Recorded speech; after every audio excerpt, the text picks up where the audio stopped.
Friends, ఇంట్లో ఉన్న వాటితోనే చికెన్ ఫ్రై చాలా ఈజీగా నా స్టైల్లో ఎలా చేసేసుకుందామని చూసేద్దాం రండి. టేస్ట్ అదిరిపోతుంది. సో ఒకసారి ట్రై చేయండి.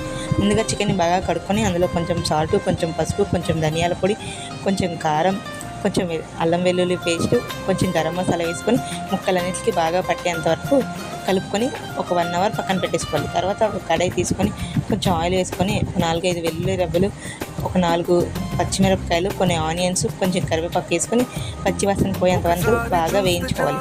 అవి బాగా వేగిన తర్వాత ఇందాక మనం పక్కన పెట్టుకున్న చికెన్ ఇందులో వేసేసుకొని బాగా కలుపుకోవాలి. మధ్య మధ్యలో మూత పెడుతూ తీస్తూ బాగా ఫ్రై అయ్యేంత వరకు కలుపుతూ ఉండాలి. ఇలా మధ్యలో కలపడం వల్ల అడుగు అంటకుండా ఉంటుందన్నమాట. సో ఇది బ్యాచిలర్స్ కూడా చాలా ఈజీగా చేసేస్తారు కదా. సో సింపుల్ అండ్ టేస్టీ అయిన చికెన్ ఫ్రై ఇంకా రెడీ అయిపోయింది.